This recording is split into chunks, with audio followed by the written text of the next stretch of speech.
it's no longer a question as to whether the Kansas City Chiefs have turned a corner in this 2025 season that they started off 0-2 in. It's just a question of how far they're going to go. And the reason why that is they're fully constituted. Rashee Rice is back. He's fully integrated into this offense. Kareem Hunt is coming on the field as a running back when Pacheco needs a break or the Chiefs are inside the 10 and they need a battering ram, and he scores twice last night. And Mahomes, even when you get him off the spot, is making the plays. Even when you pick him off twice in a row to start the game, first time that's ever happened to Patrick Mahomes as a professional. First 2 drives of the game, interception on both. He's only been picked off on consecutive drives in the same game 5 times in his entire career, and that includes the playoffs. Even when you do that, like the Washington Commanders, you're losing by 21. Obviously, being an Arrowhead helps. But Travis Kelce is looking like the Kelce that we know. Even when he is sometimes not catching the passes that Mahomes is sending his way. 6 catches for 99 yards and a touchdown, his 100th career touchdown. Congratulations to Kelce on that milestone. And his 83rd career scoring touchdown ties Priest Holmes for the most in Chiefs history, as he also became the 5th tight end in NFL history with 80 or more career receiving touchdowns. Congratulations to him on all that. As Mahomes joins Peyton Manning as the only players with 40,000 pass yards in his first 9 seasons, including the playoffs, and he tied Dan Marino for the most games with 3 or more passing touchdowns in a player's first 9 seasons. But that's, the larger picture and what we'll be talking about when both of those guys go into Canton, Ohio, as first ballot Hall of Famers when they get the chance. But it's just this year what we're seeing. What we're seeing is a defense that can get you off the field and be opportunistic, and we're seeing an offense that's just on tilt. Mahomes is 100%.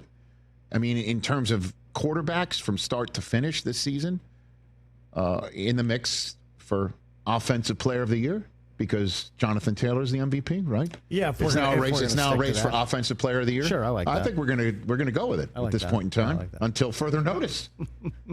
But they're not even in first place in their own division. That's a lot to say, because the way that they started and the Broncos have caught fire. They're a game behind the Broncos. They're in 3rd place because their 5-3 record isn't as good as the Chargers, because the Chargers have already beaten the Chiefs. That's the way the season began.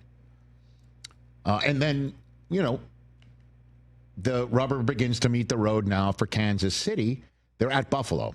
Always an epic game. The Bills just came off of a 40-point domination. They've scored 40 points in a dominating performance against Carolina, so they're feeling really good about themselves, and they always feel good about themselves when they play Kansas City in the regular season.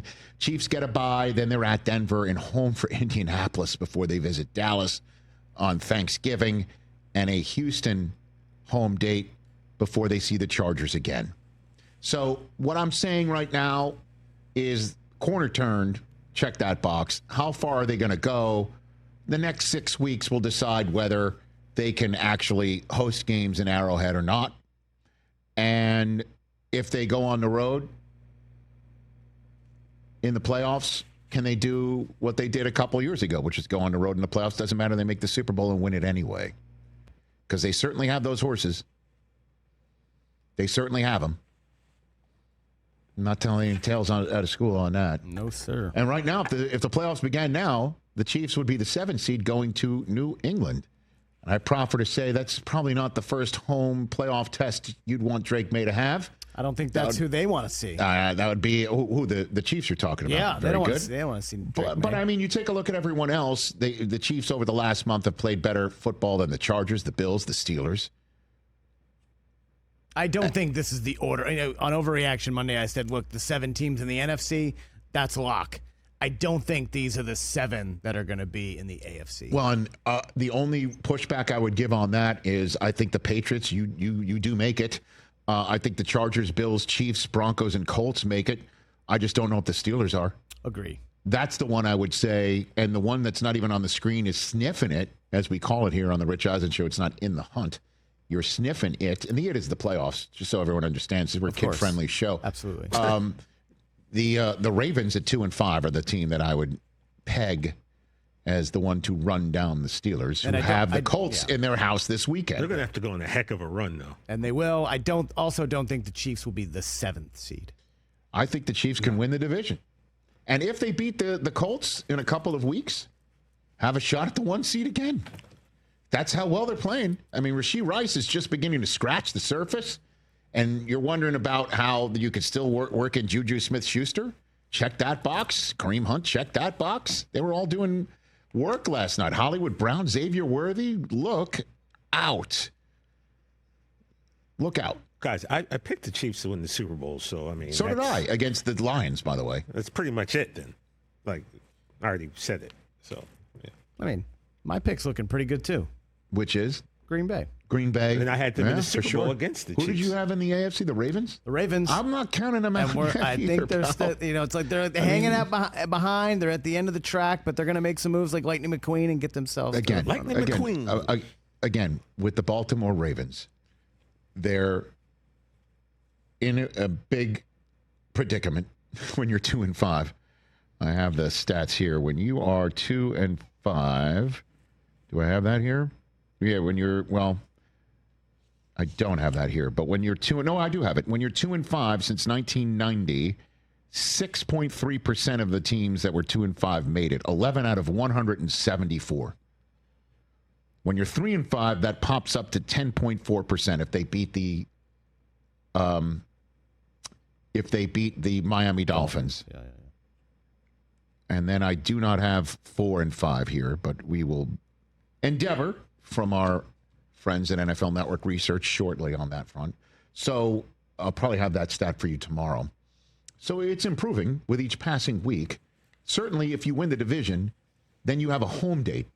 Right. And if you're the 4 seed, which you probably are going to be, like having the worst winning record maybe out of all the division winners, certainly if they've got the Colts and the Patriots/Bills, and then you've got the AFC West, you'll be the 4 seed taking on the loser of, say, if you will, second-place team in the AFC East.